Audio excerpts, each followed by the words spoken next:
Hola, ¿qué tal? En este video vamos a revisar el movimiento circular, en particular la cinemática del movimiento circular. Es un tema muy importante dentro del estudio de la cinemática. En este video, al ser un curso introductorio, solamente vamos a considerar este caso especial en que la rapidez es constante. ¿A qué se refiere? Imagínense que ustedes van conduciendo por la calle y de pronto pasan por una glorieta, como la que aquí estoy mostrando, y deciden dar vueltas alrededor de la glorieta y que todo el tiempo vas, por ejemplo, a 30 kilómetros por hora. Que cuando tú volteas a ver el indicador de la velocidad, que en realidad es rapidez en tu automóvil, todo el tiempo marca 30 kilómetros por hora, 30 kilómetros por hora. Esto es rapidez constante. Y ahorita vamos a ver que la velocidad de hecho no es constante, hay una aceleración, pero la rapidez sería constante. Ahora vamos a analizar cómo es el movimiento de un punto en una trayectoria circular. En este caso vamos a analizar este punto, el cual va a estar moviéndose en esta trayectoria. Este es un movimiento con rapidez constante. Observen que el punto siempre se mueve con la misma rapidez a lo largo de esta trayectoria. El vector posición nos indica en qué lugar se encuentra nuestra partícula. Entonces, ahí tenemos cómo el vector posición tiene que ir cambiando, ya que nos debe indicar por dónde va pasando ese objeto. También tenemos el otro vector, que es la velocidad. Ahí tenemos el vector velocidad. Vean que es tangente a la trayectoria, por lo tanto debe formar 90 grados con el vector posición, ya que en una circunferencia la línea tangente y el radio siempre forman 90 grados en un punto particular. Así que en este caso, la velocidad, que tiene magnitud, dirección y sentido por ser un vector, vamos a mantener constante la magnitud. Sin embargo, va a estar cambiando de dirección. Este vector, por ejemplo, si medimos el ángulo que se encuentra aquí, no va a ser el mismo ángulo cuando ahora estemos en otro punto diferente. Entonces, si hacemos que el sistema simule, ahí empieza de nuevo, tenemos ahora cómo se comportan esos vectores cuando hay un movimiento. Observen cómo el vector velocidad está cambiando de dirección. Esto va a ser importante porque vamos a calcular la aceleración y la aceleración es el cambio de la velocidad y en este caso el vector velocidad no cambia de magnitud, pero sí está cambiando de dirección. Por ejemplo, si reinicio nuevamente la simulación, puedo mostrarles el vector aceleración y la aceleración sería este vector que estoy poniendo que me indica cómo va cambiando la velocidad. Ese es el vector aceleración. Vean cómo está dirigido hacia el centro del círculo. Es más, voy a quitar el vector posición. Ahí están las dos cantidades importantes que nos van a interesar en el movimiento circular, la velocidad y la aceleración. La velocidad es tangente a la trayectoria y la aceleración va siempre dirigida hacia el centro del círculo. Entonces, ¿qué concluimos? Que en este caso, que es el que vamos a analizar, la rapidez no cambia, 30 km por hora, la velocidad sí cambia, porque la velocidad es este vector y está cambiando. Y vamos a definir una cantidad importante que se utiliza en el movimiento circular, que es el periodo, y el periodo es el tiempo en que toma darte una vuelta. Supongamos que sales de este punto y entonces enciendes tu cronómetro o activas tu cronómetro y terminas cuando regresas y ese tiempo le vamos a llamar el periodo.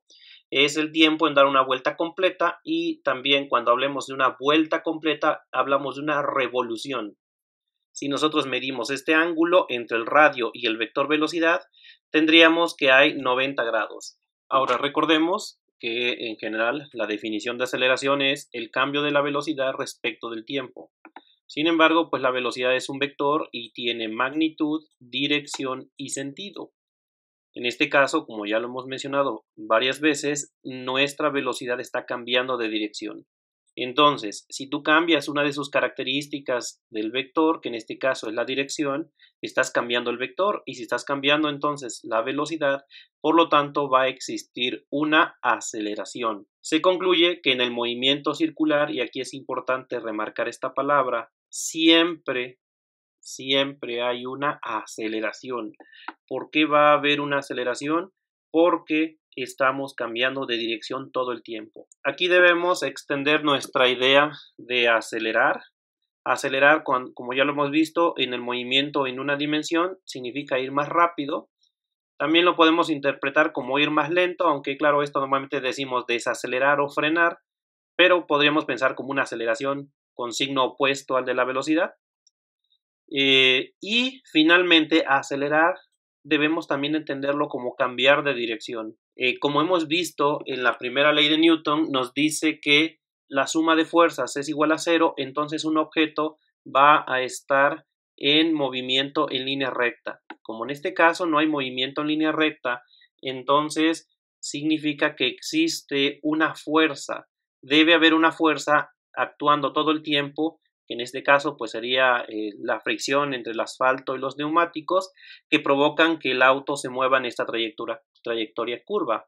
Y por lo tanto, si hay una fuerza neta, entonces hay una aceleración de acuerdo a la segunda ley de Newton. Recordemos que la segunda ley de Newton, en manera muy simple, dice fuerza es igual a masa por aceleración. Y como vemos, esto se va a cumplir siempre que tú te muevas en una curva. Para poder obtener la ecuación de la aceleración, voy a recordar un concepto muy importante de geometría básica. Si yo tengo este triángulo de lados ABC y este ángulo θ, y ahora tenemos un triángulo similar a él, con el mismo ángulo, solo que sus lados son más pequeños, es decir, es como si tomáramos este triángulo y le hiciéramos una reducción y obtendríamos este triángulo de acá. Aquí lo importante es que el ángulo es el mismo. Si son 60 grados, acá también son 60 grados. Lo que cambian son los lados. ¿Qué sucede si calculamos, por ejemplo, la tangente para este triángulo de acá? La tangente de θ sería cateto opuesto entre cateto adyacente, o sea, B entre A. ¿Cómo sería para el otro? Bueno, la tangente de ese ángulo también sería cateto opuesto, que es B minúscula, entre A minúscula. Pero como es el mismo ángulo, la tangente debe ser la misma. Entonces, la tangente de este ángulo debe ser exactamente la misma tangente de este ángulo. Por lo tanto, concluimos que B entre A es igual a B entre A. Y esta se llama relación de triángulos semejantes. Siempre que tengamos una situación como esta, donde tengamos dos triángulos y ellos sean triángulos que tienen el mismo ángulo y que además uno de ellos sea, por ejemplo, la reducción del otro o al revés, si tomamos este como referencia, le hacemos una ampliación y obtenemos este de acá. Entonces vamos a decir que esos triángulos son triángulos semejantes y se cumple esta propiedad muy interesante. Cuando divides dos lados, como este caso B entre A, esa cantidad va a ser siempre igual a dividir los dos lados del otro triángulo. Se llama relación de triángulos semejantes. Aquí yo lo hice con la tangente, se puede hacer también con la función seno y la función coseno del ángulo y obtendríamos esta relación, por ejemplo, que C entre B, es decir, si yo tomo este triángulo grande y divido este lado entre este lado, tiene que ser lo mismo a tomar este lado y dividirlo entre este lado. Y de la misma manera, si yo tomo A entre C, tomamos este lado y lo dividimos entre la hipotenusa, en este caso sería lo mismo tomar este lado y dividirlo entre la hipotenusa. Cabe mencionar que estas relaciones se llaman relaciones de triángulos semejantes y son válidas aún en el caso en que no se tratara de triángulos rectángulos. Son válidas para cualquier tipo de triángulo. Ahora, dado que esta es la trayectoria, supongan que nosotros hacemos un corte, por ejemplo, en esta región, que nosotros cortamos aquí y toda esta sección la ponemos como un segmento recto, es decir, como si la carretera ahora estuviera hecha, no sé, de cartón, la cortamos y extendemos de esta manera y tuviéramos algo como esto. Ahora el trayecto que vamos a recorrer en una vuelta sería este trayecto de aquí. Evidentemente la longitud de este segmento sería justamente el perímetro. Entonces aquí tenemos la trayectoria ahora en forma recta y tenemos que este sería el punto de partida y esto sería cuando das la vuelta completa y regresas, el punto final. La longitud de esta trayectoria sería justamente el perímetro y el perímetro es 2π por radio. Ahora, también habíamos dicho que el tiempo que te toma en dar una vuelta, que en este caso sería el tiempo en ir desde este punto hasta este punto, se le denomina periodo. Y si aplicamos esta relación básica de cinemática, puesto que la rapidez es constante, cuando la rapidez es constante, recuerden que todo el tiempo era 30 km por hora, se puede aplicar esta relación, que la rapidez es distancia sobre tiempo. Entonces tenemos nuestra primera ecuación de cinemática.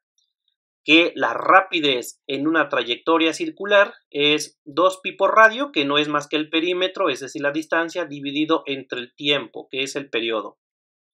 Hay una cantidad importante que se utiliza cuando estudiamos movimiento en círculo y es cuántas vueltas das en esa trayectoria durante un segundo. A esa cantidad le vamos a llamar frecuencia. Frecuencia es el número de vueltas que das durante un segundo. Entonces, la forma de calcular la frecuencia es simplemente 1 sobre periodo, es el inverso del periodo. A eso le vamos a llamar frecuencia. Sus unidades son 1 sobre segundo, como estamos viendo aquí, sería 1 sobre segundo, y a eso le vamos a llamar hertz.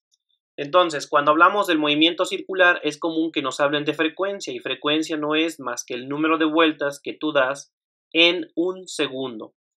Si hacemos esta sustitución, puesto que aquí tenemos 1 entre periodo, al sustituir esta parte de acá, vamos a tener que esto es simplemente la frecuencia. 1 entre periodo es frecuencia. Por lo tanto, la rapidez puede expresarse de esta manera.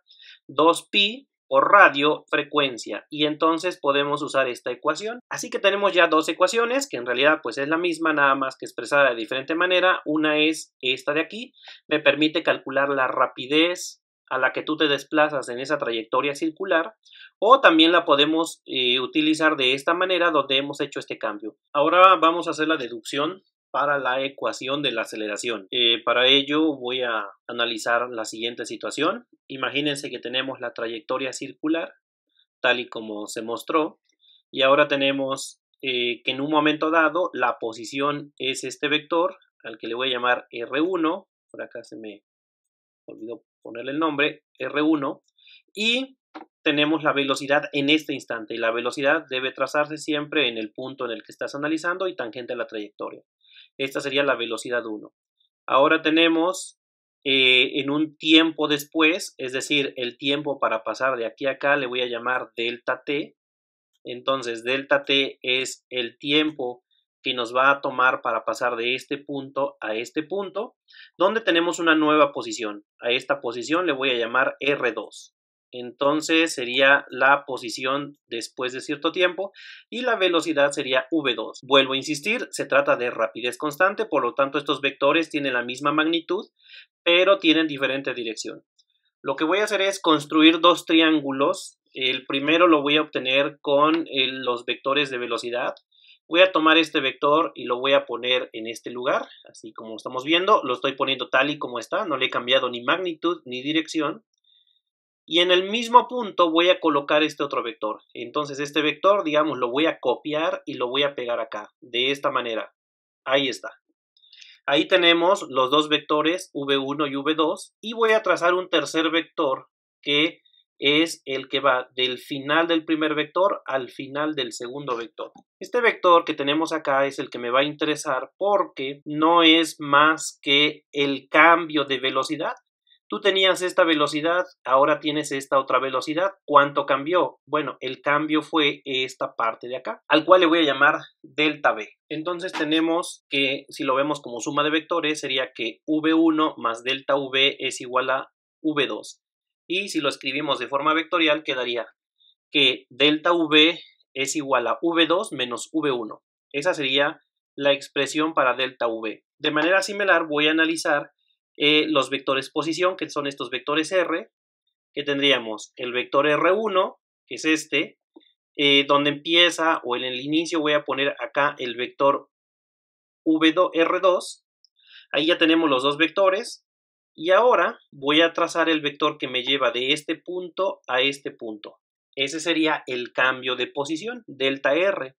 Puesto que el vector posición originalmente era este y ahora es este otro vector, entonces cambió de este punto a este punto. Este sería el cambio de posición o desplazamiento. Para observar cómo cambian estos vectores, acá tengo el vector posición, acá tengo el vector velocidad. Ahora lo que voy a hacer es permitir que el objeto, que es este punto, pase a este otro punto. Cuando yo haga eso, voy a dejar también el rastro de estos vectores para que se vea cómo fue el cambio. Entonces, si hacemos el cambio de posición, ahora vemos que este vector pasó para acá y el otro vector pasó para acá. Observe que en este caso siguen siendo 90 grados entre ellos, y por lo tanto el ángulo que existe en el vector posición, en el cambio del vector posición, debe ser exactamente el mismo ángulo que se movió el otro vector, ya que podemos pensar como si fueran un solo objeto y entonces giraron el mismo ángulo.